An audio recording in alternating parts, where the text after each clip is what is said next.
There we go. Perfect. So now I have to stop swearing because this is now going down to posterity. Anyway, thank you all for coming along to the quarterly town hall. We shifted these in our ongoing attempt to figure out a communication plan within Box of Crayons. So now we have these once a quarter, and that's all well and good, but I am kind of missing not kind of being connected to everybody more regularly, more permanently. So it's nice for me to see so many people gathered, because I don't think we've had this since we were all together back in January. So it's been a while. So anyway, nice to see you all. I've got three kind of things that I want to cover off today in the town hall. I want to get an update on a couple of projects. I want to talk about a couple of the values and how they're playing out with us at the moment at Box of Crayons. And I want to talk about what it means to make mistakes here at Box of Crayons. So those are the kind of the three key areas that I want us to kick off on. And I'm not going to go around every single person to kind of check in kind of word by word, because that may take us a little time. But what I wouldn't mind doing, if it's easy enough for you, is to open the chat box and in a sentence or two, just type in, and here's the question: what's working well for you at the moment? What's working well for you at the moment? My chat. In any context, Michael? In any context, yeah, exactly. Okay. Whatever, just what's kind of rocking and rolling in your life right now.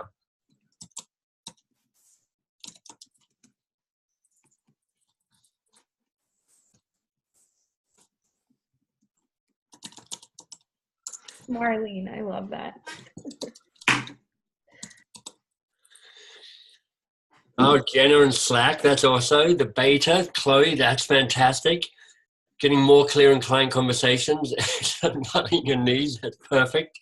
I wish I could say the same. New communication strategy with sales and marketing, that's cool. Coaching clients, less flexibility. Thank you, Angela, for saying that. This is all good. I'm just laughing at Marlene's knees comment. Yeah, that's awesome. I've just, in my attempt to defy the fact that I'm becoming an old, slow, fat man, I've decided to start playing Australian rules in the summer. So if you don't know Australian rules, it's like lots of men wearing short shorts, running around, kicking balls and jumping on each other. Turns out that in this team I'm going to play for, I'm the only one over 40, and I'm well over 40. We had our first kick around at the artificial dome down on Alan Lamport Stadium down by kind of Liberty Village. Anyway, it's been 30 years since I kicked an Australian football rules in anger. It was actually the second date that sealed the relationship with myself. That's another story. So I'm trying not to embarrass myself too much, and I can kick a ball okay, but I'm literally running on the artificial turf, trip over my own feet, just like, fall, rip all the skin off my knee. And so now I have to kind of wear shorts in -2-degree weather just to try and let the healing commence. But quite possibly more information than you needed to know. Anyway, I thought we could start off by doing a kind of just a check-in so that you get to hear about some of the cross-functional projects that are happening at Box of Crayons. And I was hoping to get Kimiko to talk about Salesforce, but she is on vacation, which is awesome because one of the things that I am a champion for is us taking the time we need personally at Box of Crayons to have vacation, take the time, be with your people, be with your family, be with yourself. So the fact that she can't make it to talk to us about Salesforce integration and what's happening and how that's going to shift Box of Crayons is a little bit disappointing and mostly awesome because she's on vacation. And I'm going to ask her in the next monthly newsletter to give us an update on what that project's about, because it's really going to touch all of us. Those of us who work internally, even program leaders, in terms of just trying to make the client experience a smoother one, and therefore smoother for us as well. The other big project that's rocking and rolling at the moment is Playbook, the Coaching Habit Playbook, the digital program that we're rolling out. And we're just creeping up towards the end of the first week of the beta testing. And I just wanted to get Chloe to give us a quick update on, hey, why are we doing this? Why are we running a beta? What are you already learning? What are we noticing? So Chloe, over to you. What do you want to tell us about the Coaching Habit Playbook? Sure. So the Coaching Habit Playbook, I think most of you have probably heard of it. Most of you are participating in a beta, which is amazing, but it's a 5-week digital program that we are developing, and we're fairly well along, I'd say, in the development of it. And so as of Monday this week, we started an internal Box of Crayons beta and invited PLs and internal employees and some vendors or contractors to participate in it with us. We have 32 people, which is amazing, that are going through the program. And what we're really curious about right now is, like, does this thing actually work? What's the client experience? Is it fun? Does it carry that Box of Crayons brand? So we're only 1 week in, but the feedback that we're getting so far is really good. And by good, I don't mean like, it's awesome, but it's really challenging questions like, are we sure that we want to have this whole manual that goes alongside it? The instructions for crew meetings, which is the group work, like whether that makes sense or not. Is it too labor intensive to do crews? So far, really amazing feedback. 1 week in out of a 3-week beta. So I'm really looking forward to how all of your feedback, because all of you are really well versed in this kind of stuff. So looking forward to seeing how your feedback changes what this program looks like before we start showing it to some of our clients, which the marketing and sales team and design team are kind of working on right now, a solution for them. That doesn't mean that clients have to spend, an hour every week for 3 weeks looking at the program. So that's where we're at. So just to reassure me, Chloe, because you and I haven't spoken about this, are we getting good feedback about some of the content and the quality as well? Oh, yeah, for sure. We haven't gotten, like, I'm still waiting for a bunch of feedback to trickle in, but definitely there's pieces that are like, this is awesome, the wording of this is awesome, the videos are great. So definitely we're getting good feedback too. Nice. That's perfect.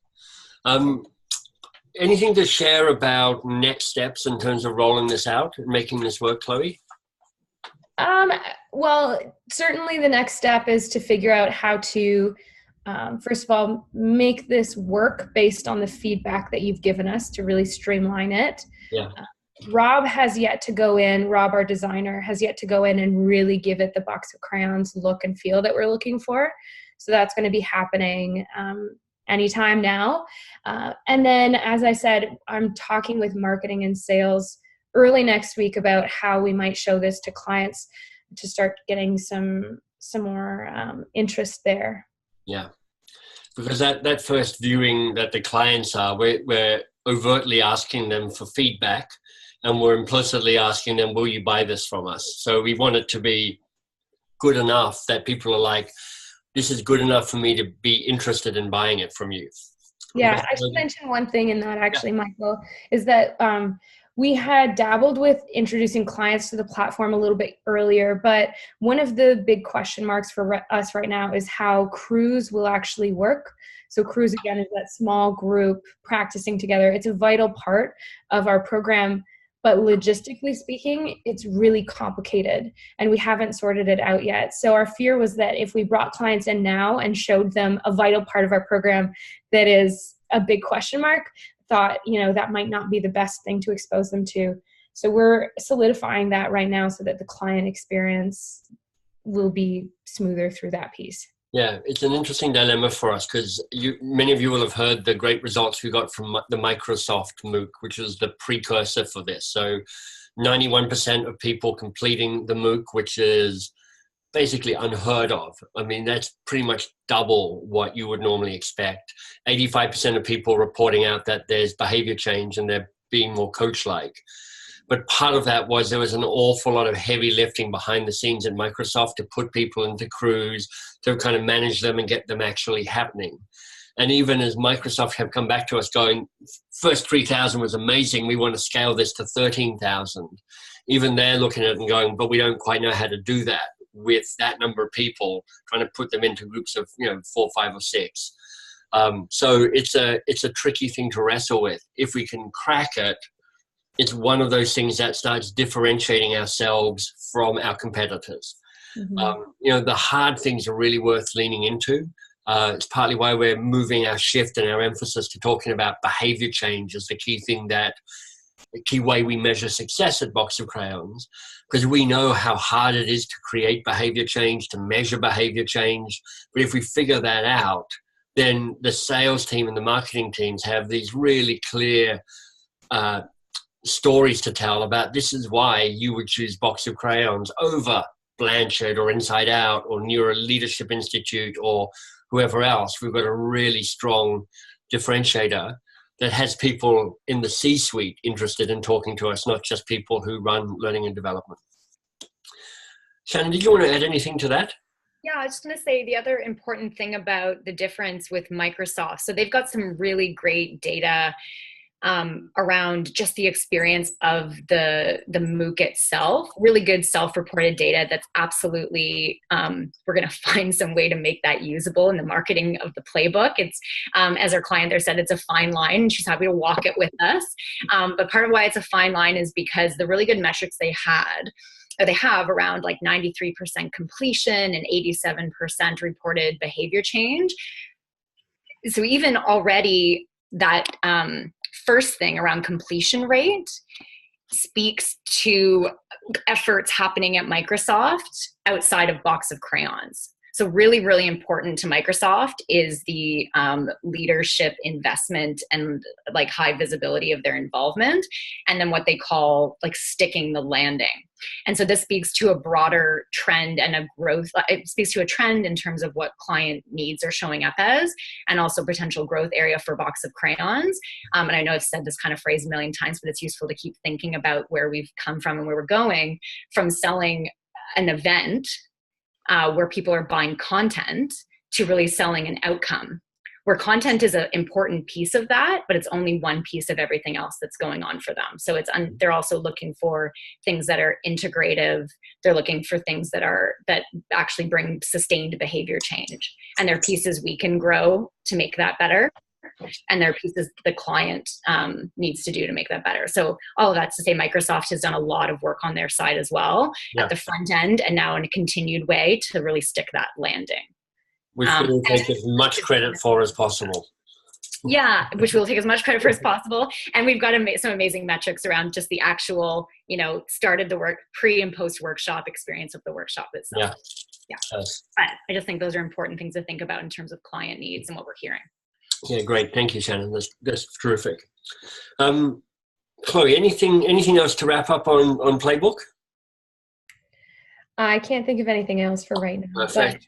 Well, I'm just going to explicitly say thank you for doing such a great job in the design of that and owning that and project managing it, and in your partnership with Kimiko as well, because I know she's been a really strong partner around the operationalizing of all of this. Something I thoroughly do not understand at all, but we get these work back schedules from Kimiko. And I'm like, what the hell is a work back schedule? But it's one thing to design the program. It's another to go, how does this integrate into the way it's run in Box of Crayons? It connects with sales, it connects with marketing, and Kimiko's been a strong force there. So thank you to the two of you for championing that. I thought I'd have a conversation about values.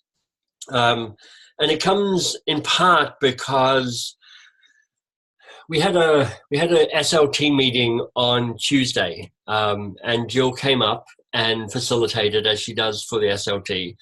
And when she asked Shannon and Yasmin and me to check in on our values, and that's how we start every piece. It's like, here are the values, and how would you rate yourself out of 10? And by the way, Yasmin's under the weather. She's sick. That's why she's not on the call. She sends her apologies.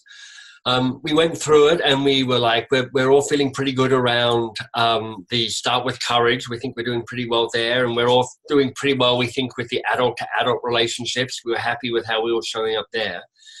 But we were kind of slightly bummed, I guess is the way to put it, because for all of us, the provoking impact and the pursuing elegance values, we were all lower scores rather than higher scores. And of course, because we're all slightly A-driven type people of the SLT, we're all like, well, what are we doing? We're trying to lead this company and we're not embodying this value. What's going on with this?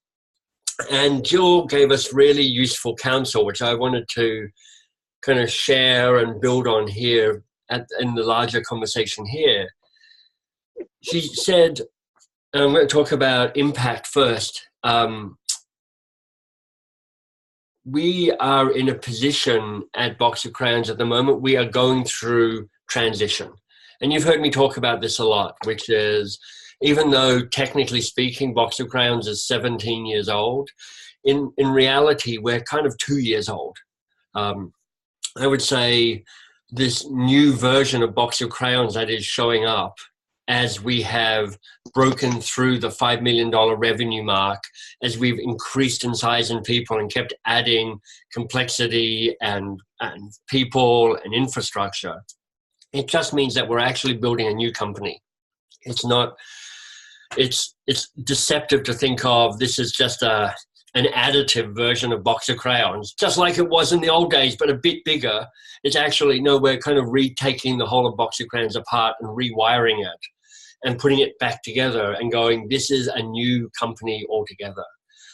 And when you go through transition, and this is the kind of the coaching we got from Jill, your impact drops.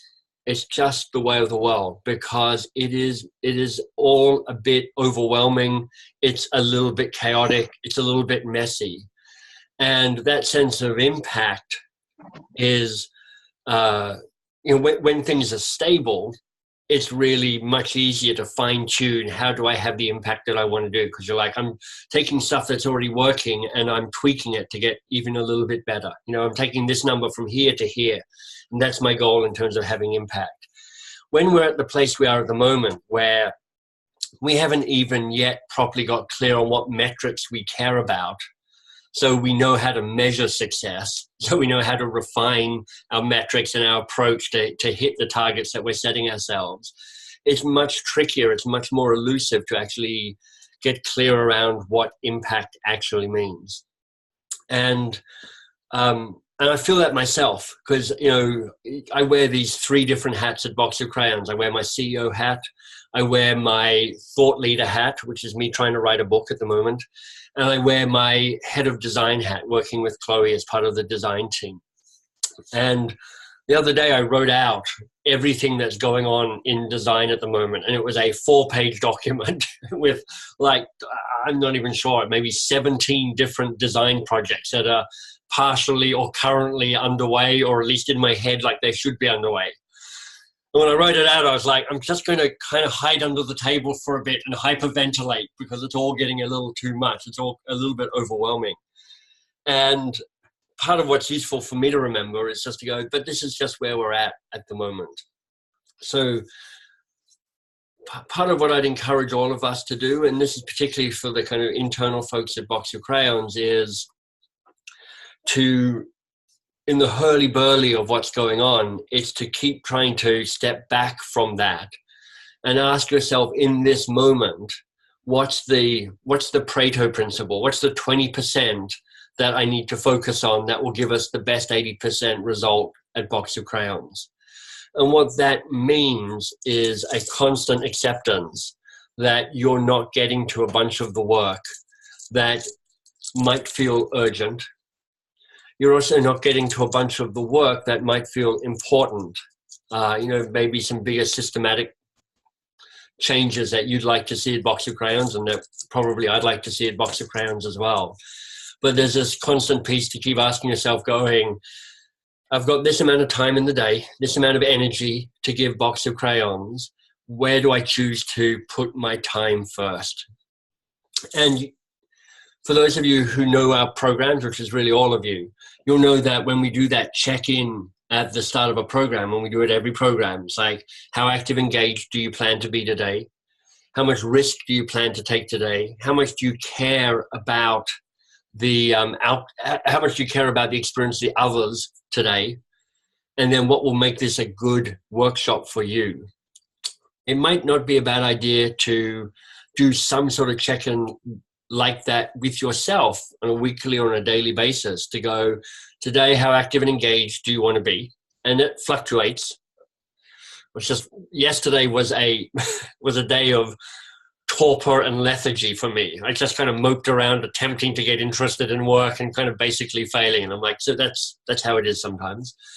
But particularly, where do you want to have impact? You know, what's the one or two things that would make today a good day? And that constant reminder that here's the 20% that makes the 80% of a difference, as a way of reorienting yourself. Because one of the things that's true about Box of Crayons is you thrive best when you take the responsibility that is yours to take. You know, this is an organization which encourages people to say, I'm going to step up, I'm going to take this is mine to run with, I'm going to do the best I can with it. And part of that is going, here's what I think I should be focusing on, here's the choices I'm going to make, here's the no I'm going to say so I can say yes to that. And I think that's one of the ways for us to keep refining our instinct around having more impact in a time of transition, a time of less clarity, less certainty, more mess, more pace, more confusion. I'll take a breath. Any comments, questions, thoughts around that? Yeah, what's interesting for me is as a program leader and someone not in Toronto, I realized that what you're experiencing is different. You know, I'm more remote, and so I don't have those feelings of transition as much, and it gives me an appreciation for all the phenomenal amount of work all of you at the core team, the home office team, are doing. So yeah, that's what came up for me. Yeah, thanks, Cheryl. It is probably true that we feel it most intensely at the SLT, because we see most comprehensively all the moving, shifting plates and all the opportunities and where we're trying to be in 6 months and 12 months and 18 months. But it's also felt pretty quickly beyond the SLT. So everybody in every team is got a degree of, wow, this wasn't like it was 3 months ago or 6 months ago. Mm-hmm. But I appreciate that acknowledgement. Thanks, Cheryl. Mm-hmm. You're welcome. What it brings up for me is it reminds me of, I think you have a video, Michael, of, I think it's called How to Like Your Job a Little More. That might be the name of the title of the video. But what you're actually doing is like a 2-minute gloss on, which French philosopher is it? I have no idea. Okay. I can't even remember the video you're talking about yet. It's your piece. Okay, so when I tell you the gloss philosophy, you'll remember. So it's basically about, it speaks to some of what you're saying around how much do I care about the experience of the people in the room. And it's about seeing there's kind of two fundamental ways you can see other people. You can see I, it, and I, thou. I, it, and I, thou. So it's me seeing the other as a means to an end, or, you know, this is like, I get things done through other people. And there's this like transactional, there's you thing people when you make a net, versus I, thou, where you actually see the humanity of the other people. And I know for myself, when things are busy, even at home, like my relationship with my husband, you become like, you're getting things done with each other, but it's rather than seeing the humanity of each other rather than being beholden to each other. So I think that it just brings up that as a nice reminder. I sound like a sociopath when I say it out loud that I have to actually remember that. But that's what it brings up for me. And I forget, is it Martin Buber? I forget who. It is Martin Buber. You're right. It's also true that there's a higher percentage of sociopaths in leadership roles in organizations than there are kind of through the general population. So I'm not confirming or denying that you're a little bit of a sociopath. I'm just saying that's an interesting statistic. Is this pulling the kimono too far back on the SLT? Okay. Perfect, yeah. I'm pretty sure I'm the sociopath if anybody is at the SLT level. Michael, yeah. Question for you. Like I'm hearing, what I'm really hearing and feeling is that you're all really busy at the Box of Crayons side. And, you know, you're going in new directions and, you know, you're kind of reinventing as you go along. What I'd really be interested in knowing is, you know, what does it mean to us as facilitators, as program leaders? You know, what's the key message for us here? Thank you. I appreciate you asking that.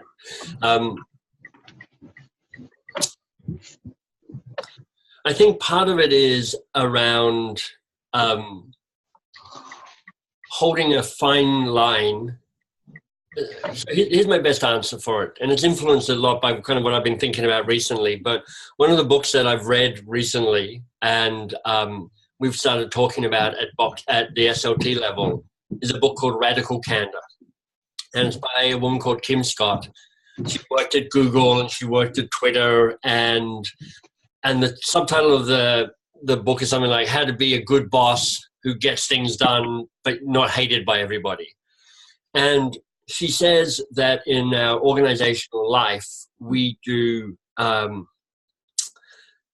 there are two dimensions of communication that matter most. One is, and Shannon, give me the exact language for this because I'll get it wrong otherwise.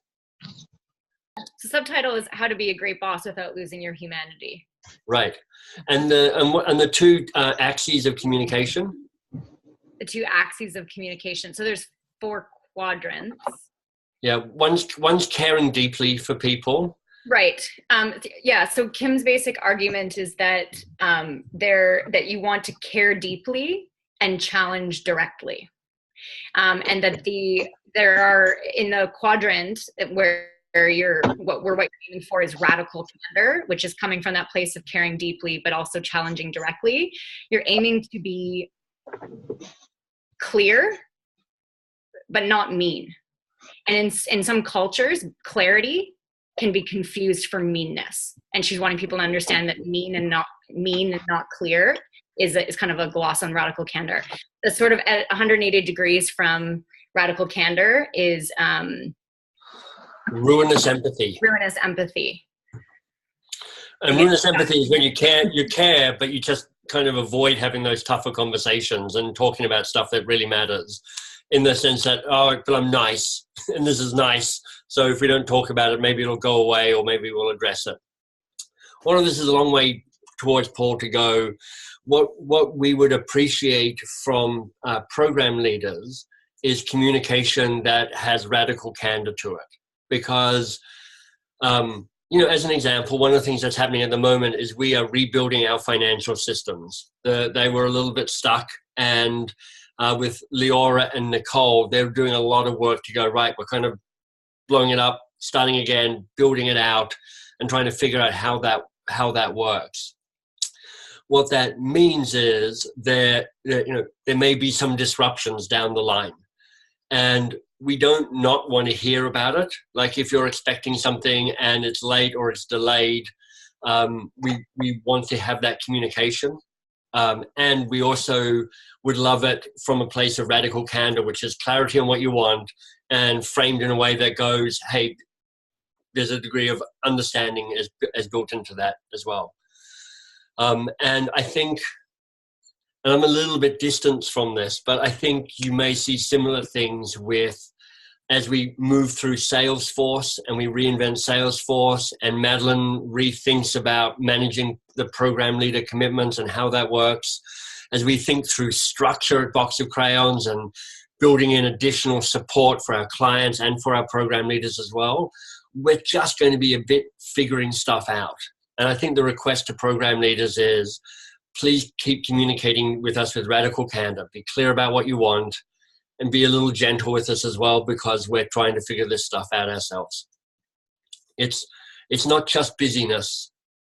It's going through a process of disintegration and reintegration, which goes beyond busy. And so how would you like this radical candor to show up? Like on a format like this, on this call, or is it through email? And does radical candor including one person if it's a correspondence on email, or is it wrapping in a bunch of people who need to know the message that you want to impart? I think you have to make that call yourself based on what the situation is. There's not a generic answer to it. Honestly, it's having had this call, having understood this model, it's something that I go, you know what, I'm actually not always that great at radical candor. I tend to default to ruinous empathy, which is like, maybe I can avoid this tough conversation if I just be nice to this person a bit longer. So part of, for me, this is I'd like this to be a shift that starts coloring our culture here at Box of Crayons. But, you know, Paul, you know there's a communication hierarchy, and the more personal the topic, the more you want to move to a communication format that allows that humanity to come through. Mm-hmm. So phone trumps email, email trumps text, in-person trumps phone, one-to-one trumps group in terms of, you know, communicating in a way that doesn't allow people to lose face, doesn't let kind of finger pointing or drama triangle, whatever, playing out in that. But then I go, you know, you're a smart dude, good looking dude as well. You'd figure that out in terms of this is the best channel and the best way for me to have that conversation. Okay. Yeah. Thanks for checking. Okay. Let me talk about, if I may, a connected piece, which is around the elegance, pursuing elegance. Because, you know, I love elegance. You know, for me, it's why I lead the design in this company, because I'm always seeking to find that simplicity on the other side of complexity. It's a thrill for me when I do a little bit of program design and I go, oh, this is cool.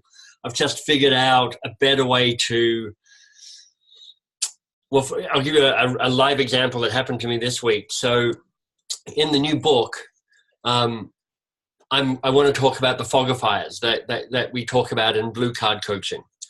And I like the fogifiers as they are at the moment, but I was like, I can give better names for these. So I went through a process and I'm like, okay, here are the 7 fogifiers. Now they've got better names. They're slightly catchier, slightly poppier, a little more parallel construction. So they're all verbs rather than a combination of other things. And then I was like, oh, this is really interesting. Maybe I can play around with this. And I've actually found a way to teach the fogifiers so that now instead of teaching, here's one fogifier, here's the question that goes with it. Now I reckon there are 6 fogifiers, not 7. And we teach just the focus question. What's the real challenge here for you against every one of the fogifiers? And by putting slightly different emphasis on the focus question, so what's the real challenge here for you? What's the real challenge here for you? You show how that one question unlocks the 6 different fogifiers. And I was like, I wrote that in the book, and I was like, I am awesome. This is elegant, and I'm going to, and you'll see it showing up in the new version of Coaching for Great Work as we get to that as well. And it's a real thrill for me to kind of go, yeah, I'm removing the excess little by little and making it as kind of sleek as possible. There's a lot going on at Box of Crayons that isn't sleek at the moment. It is ineffective. It is reflective of where we are.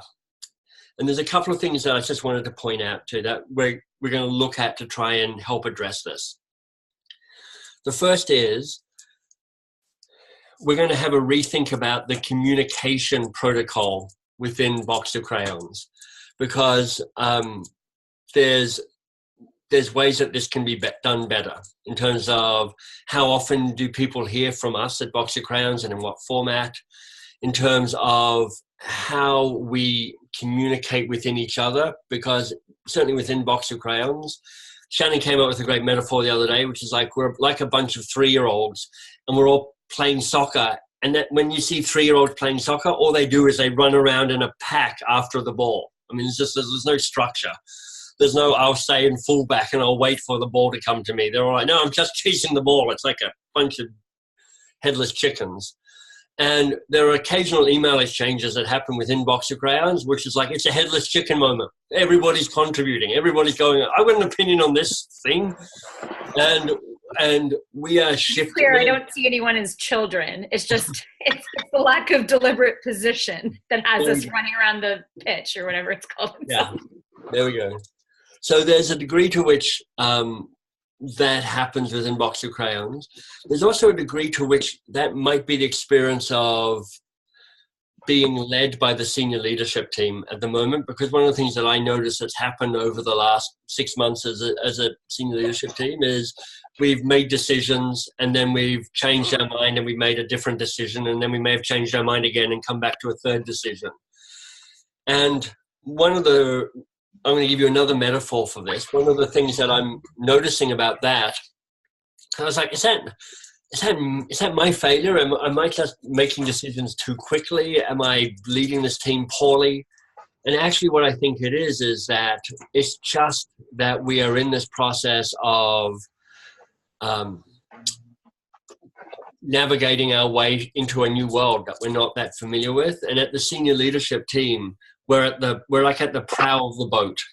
So we're looking ahead. We're seeing immediately what's ahead of us. We're seeing that the channel through the ice is actually right instead of left, and we're making our best course we can in the moment. And then sometimes we're going to have to reverse and change those courses and just say, we can't do that now. We need to do this instead.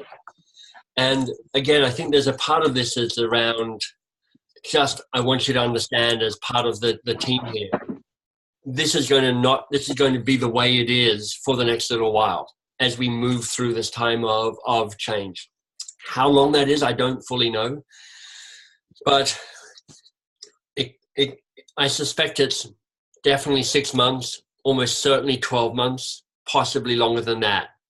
We're going to get better and better at being clearer and more stable. It's already happening. You can feeling it kind of firming up and changing in all sorts of interesting ways.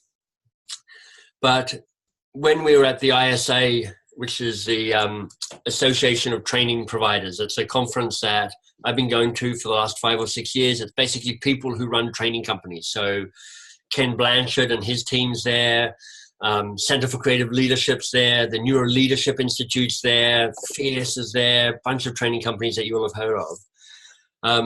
Somebody said to me, look, Michael, when you are growing your company between 5 and 10 million, it is just a messy time. That's just that whole period is difficult because you're rebuilding out structure and you don't quite have the cash to just solve it all by throwing people and money at it yet, because you just haven't got to that point yet. And there's a promise. This may be gold at the end of the rainbow, so we never quite get there. But there's a promise that getting beyond 10 million offers a period of stability because we've built out the infrastructure and we've got the revenue coming in for us, and it'll get to a more stable point. Now we're having a stellar year. We're on course to probably clock somewhere between $6 and $7 million in revenue this year, which is fantastic. So that's a brilliant measure of success from everybody, from marketing to sales to program ops to ops. We all, to program leaders, we all get to celebrate that. And it means that if we continue to grow like this, we'll get beyond 10 million in the next 2 or maybe 3 years. But that's the kind of landscape we look ahead to. Pursuing elegance is still a core value for us. The pursuit is what matters. But it's just to say that as you experience lack of elegance from us, in part that's because we're driving over a bumpy road at the moment. There will be bumps. Any questions or comments about that? It's all a bit of a monologue here coming from me, so thanks for. I got one other monologue that I've got for you, and the monologue here is making mistakes at Box of Crayons. So, as you know, Silvana finished her time at Box of Crayons a couple of weeks ago, maybe 3 weeks ago, and a little bit before she finished at Box of Crayons, she made a pretty significant mistake. She shared data of people's T4s in a way that was a significant data breach, required a whole bunch of kind of worrying and being anxious behind the scenes here. I have no doubt caused a degree of anxiety and worry amongst all of you as well, who had some private information shared between us all here at Box of Crayons. And one of the conclusions that you could draw from that is Silvana made a significant mistake, and she did, and she was fired because she made that mistake, which she wasn't. The process that we decided to move Silvana out of the business and finish her time there had actually started well before that particular error had happened. And it was unfortunate anyway, but the timing was also particularly unfortunate because it's easy to draw a causation where there was only happened to be correlation. Now, I just wanted to say that part of the culture we have at Box of Crayons is one where we push responsibility and accountability to the level where it belongs. And what that means, and I hope many of you feel this, is that kind of connected to our goal around doing more great work, you are doing work that will often stretch you and push you to the edge of your level of competence and comfort, and have you going to yourself, wow, what am I doing here? And that's both thrilling at times and also a little anxiety provoking at times, because you're like, what if I screw up? And the answer is, not only do we kind of expect you to screw up, we slightly want you to screw up, because when you are on the edge of that and you're trying things out and you're making mistakes, that means that you're championing something that matters for Box of Crayons, and you're doing your best, and you're growing yourself, and you're hoping to grow what we are at Box of Crayons. Now, a couple of additions to that. Somebody once said, look, there are two types of mistakes in the world. There's above the waterline mistakes and there's below the waterline mistakes. Above the waterline mistakes damage the boat, but nothing happens. Below the waterline mistakes, the boat sinks. We really would prefer you not to make below the waterline mistakes. That's kind of bad for everybody. And if you feel like this could be a below the waterline mistake, that's when you want to kind of connect with your manager or your boss and make that happen. But above the waterline mistakes is actually how we all get smarter, how we all learn, how we all grow. Or at least that's how we should get smarter and learn and grow. And part of the obligation of making a mistake is that we get to learn from it, and you don't get to make the mistake again. So there's a process to say, the learning question, what was most useful or most valuable here? That's great when things have gone well. It's even more important when things have gone badly.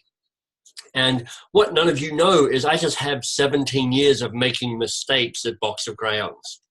And none of you know it because most of the time it's just me screwing up and sitting in my office going, oh my God, I did that again. I'm an idiot. That's money I've lost, or a reputation I've tainted, or a relationship that I've damaged. And I've just got better and smarter because of the mistakes that I've made. And what I really don't want you to hold is a timidness about making mistakes. There's a reason the very first value we have at Box of Crayons is start with courage. And part of that is a call to step forward, make the choice, make the call, be bold. And if that means that occasionally we stumble and fall and get it wrong and make a mistake, then almost we can recover from mistakes, because what's nice about the work that we do is in the end, we are just a training company. So when the very worst thing happens at Box of Crayons, nobody dies. Nothing catastrophic happens. We just have a really bad day or week or month at the office, and we all get to survive that. That was my third and final monologue. Any comments or questions or reflections on that? Hélène, yeah. Yes, please, Michael.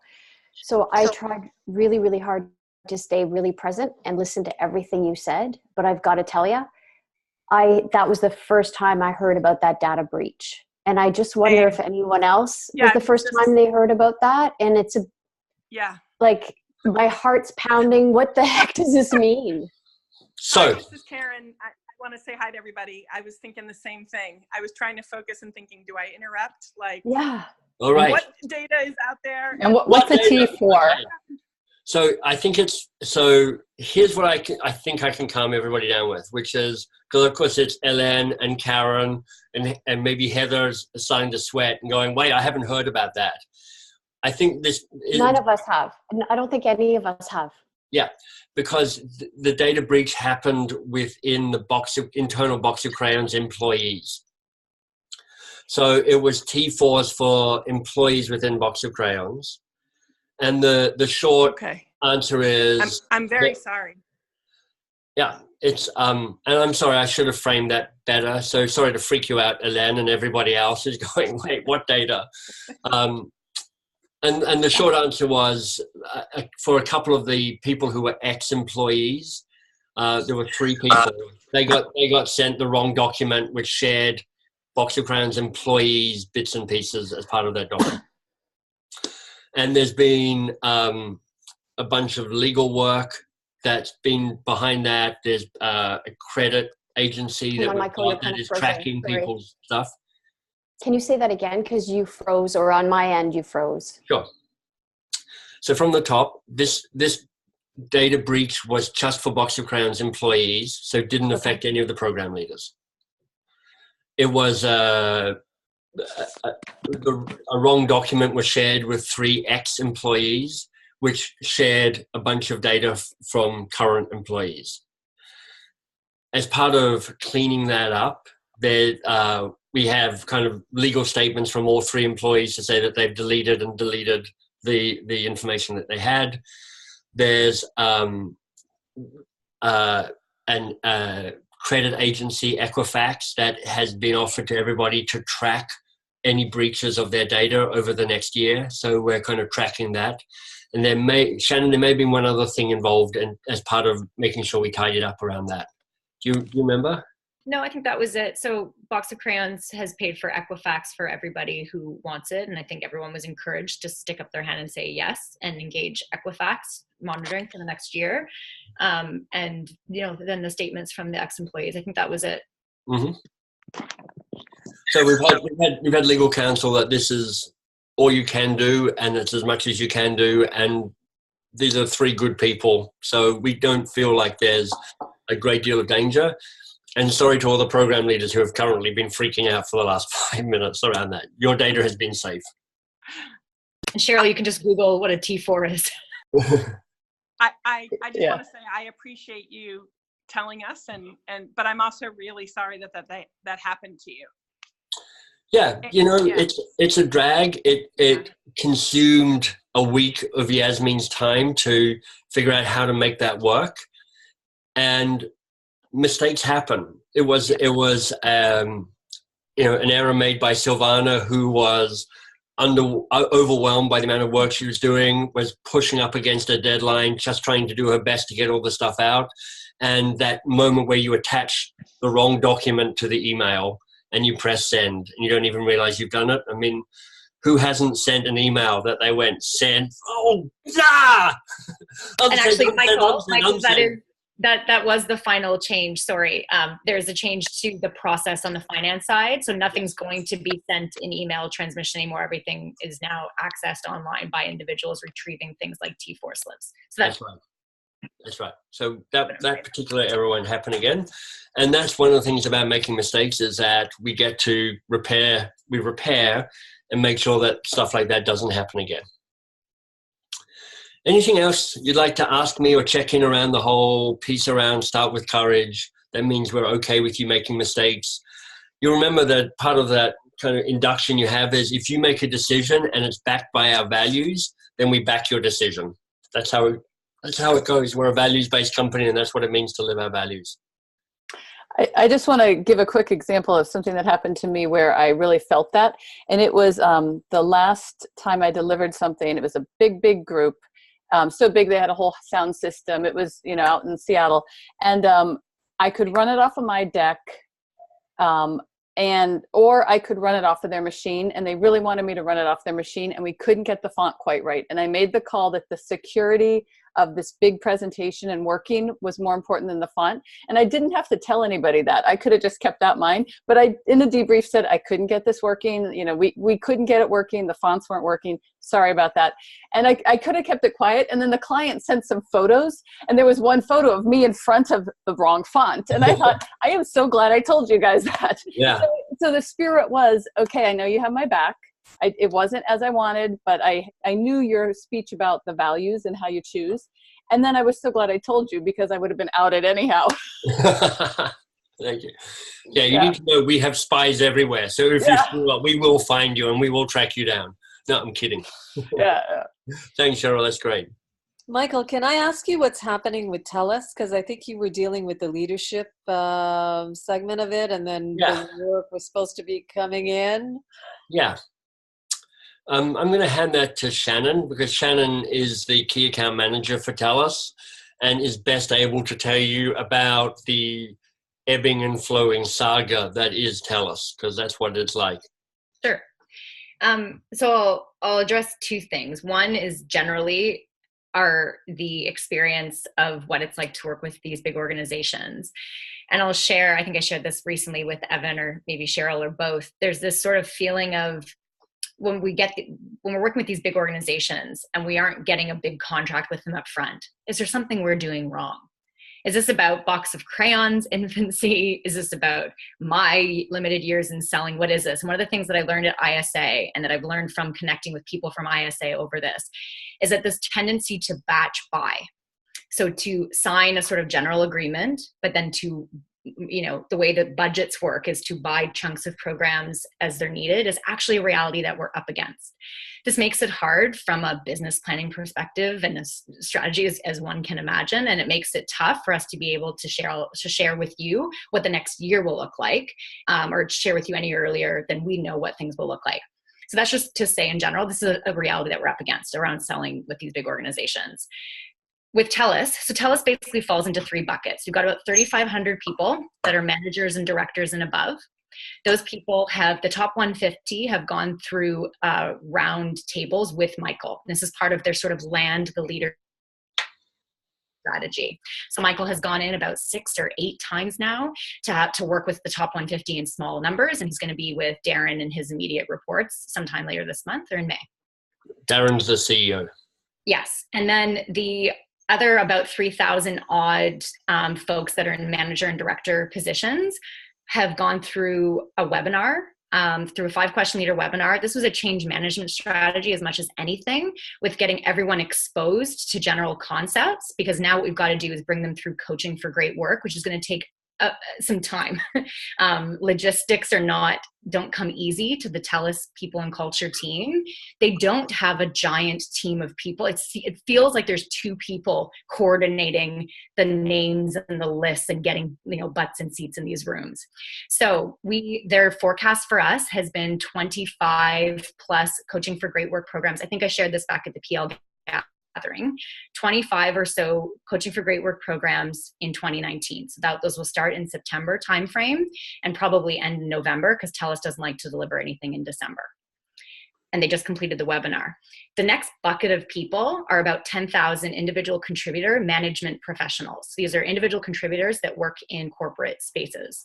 Those folks are likely going to also do a webinar blast in order to get them all that same kind of exposure. And then they will be moving through a mixture of playbook when it is ready and live coaching habit. And those were the 56 live coaching habit half-day sessions that I shared at the PL gathering. So that was their initial forecast for that group. Whether that number stays at 56 depends on how responsive TELUS is to the playbook and to how that digital program works for them, and how quickly they want to, and how excitable people are and how eager people are coming out of the webinar to go and sign up. I will share that the folks who came out of the 5QL webinars are like, can't wait to get into coaching for great work. I have no idea why TELUS is waiting till September. I think it's just a budgeting thing for them, but I have no idea why they have to wait till September. But those folks are really excited to get into the live program. So I'm hopeful that there's the same sort of appetite for going into live programs. TELUS has swung, like the pendulum swung for them for years. Everything was online learning. And so this is like a return to live in-person learning for them that I think our understanding is people have a lot of appetite for. And then the final bucket are 10,000 actual field folks. So like kids working in stores selling cell phones, technicians out on the road, and people in contact centers. Those people will certainly be having some form of digital because they cannot, most of them are in bargaining units and can't get into live training.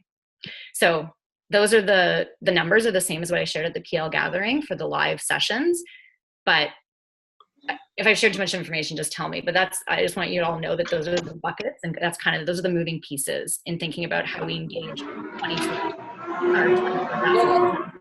There's no doubt that the very big picture of TELUS, which is we thought there was going to be just a mass of programs rolling out nonstop from the middle of last year onwards, has just kept shifting from us because they keep reinventing the game as they play around that.